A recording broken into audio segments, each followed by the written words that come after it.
The Jeep Gladiator is the funnest midsize truck to drive.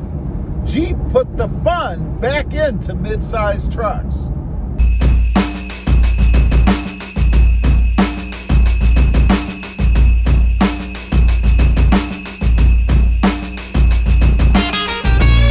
Good morning, everybody, and welcome back to Rob Motive JT. And that's right, I really do believe the Jeep Gladiator is the funnest truck out there to drive. With the Toyota Tacoma and my new Sprint Booster, a very, very close second. But the Jeep Gladiator still edges out all of the other midsize trucks, in my opinion. You know, I know there's a lot of crusty old diehards out there who want trucks only for their utilitarian purposes. And that's fine. If that's what you're looking for, then maybe you ought to buy a cheaper, I don't know, Ford F-150, maybe an old Ford Ranger or something like that. But if you're looking for fun, as I am, the Jeep Gladiator takes the cake. Now, let me explain that a little bit. What I mean by fun. Well, I'll tell you, the first thing is always acceleration for me. Off-the-line speed. There's nothing worse, in my opinion, than being in a dog, hitting the gas at a line, like a stoplight or even a stop sign, and not having any oomph. When I hit the gas, I don't want the truck to look back at me and say, "What the heck are you doing, man? We're trying to save fuel." Don't do that. And doing nothing, just sitting there, kind of lumbering along as it finally gets up to speed.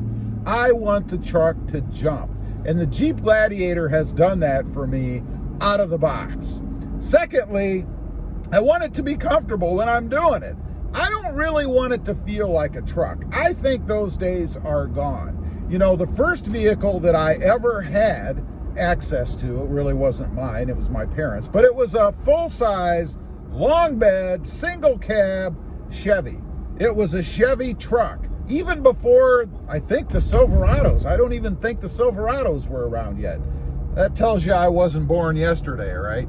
But anyway, it was a lumbering beast. It had plenty of power, I'll give it that. It did have power, it had a big old honking V8 in it, and it would go. But beyond that, it was tight, it was rough, it bounced all over the place, had huge articulation between the bed and the cab. Taking railroad tracks in that truck, you never quite wondered if the bed was still going to be attached once you got over. Have you ever experienced that?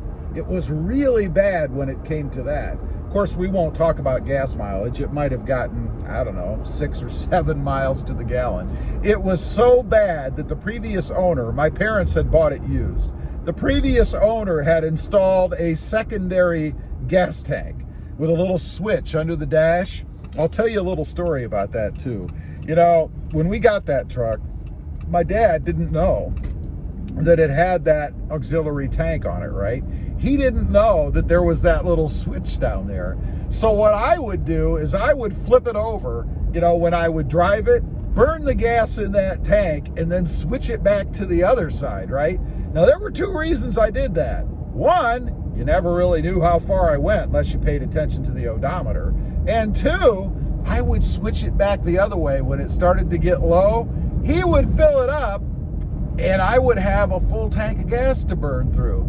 It was quite the angle that I employed there. It didn't last forever. Eventually, he found out. I guess he found the switch or something like that. But it worked for me for a while. That was really the only benefit, other than having access to my own vehicle to drive, that truck had. The other thing is, with the Gladiator, is the way that it handles. I'm not going to say that it feels like it's on rails or anything, like one of those rides at Disney World or Cedar Point or somewhere. Were you ever a kid, drove those cars, and they were on a beam in the middle? They had two little arms so they would hit when they went side to side. It was a blast to drive when you were a kid. You really thought you were driving something. Never really dawned on me that it was hitting that rail until I was a little older. I did discover it eventually. But the Jeep Gladiator handles like an SUV, I think. It's nice and tight. It handles curves well. It doesn't ride all over the road like the Jeep Wrangler, the two-door, does. That thing's terrible. It loves to ride the cup of the road. So you're constantly correcting it when you're steering. Not like that at all in the Jeep Gladiator. They really did an awesome job when they designed this truck. I think they kind of did it to suit both sides, right? The people that want it as a weekend warrior, but maybe daily drive it back and forth to work while they're dressed in their suit and tie and don't want to be all uncomfortable. And then the people who want to use it as it is with the utility of the bed and being able to tow and haul a pretty decent amount. It beats out the Tacoma. But it's just awesome from that standpoint. Now, back to power. There is something that I'm going to be doing with this truck. If you watch my other channel, you'll know that not too long ago, I put a Sprint booster unit on the Tacoma, and man, did it make a difference. It got rid of throttle lag.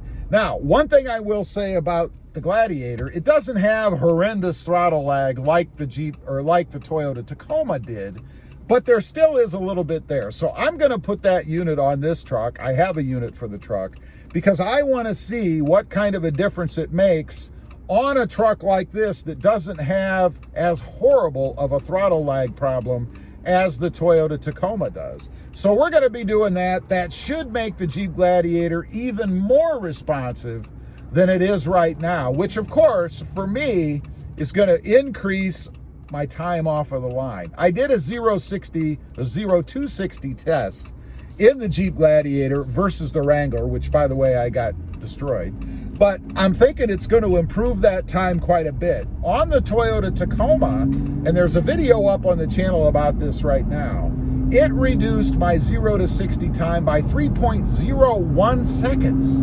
Just amazing.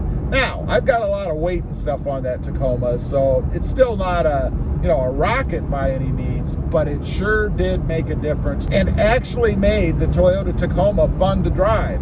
That's why it's just this close behind the Jeep Gladiator. Without that unit, it'd be this close. I mean, it wouldn't even be a contest.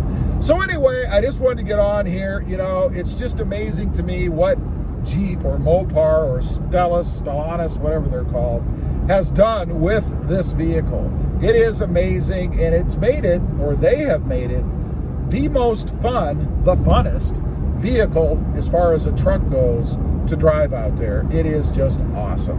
If you've got a Jeep Gladiator, I'd love to hear from you. I'd love to know what you think, particularly as compared to other trucks that you may have had in the past. Is it the most fun, the funnest truck, mid-size truck you've ever had? I'd be curious to know. Also, real quick, I do have 2 additional channels. Rob Motive, all about my 2020 Toyota Tacoma. And Rob Motive FST, all about my 2021 Toyota Tundra and my quest for the upcoming redesigned Tundra. Check them out, and if you're interested, please consider subscribing. Don't forget to click that notification bell so that you don't miss out on any upcoming videos. And do me a favor, smash that subscribe button on the way out. Thanks for watching. Stay quick out there. Bye.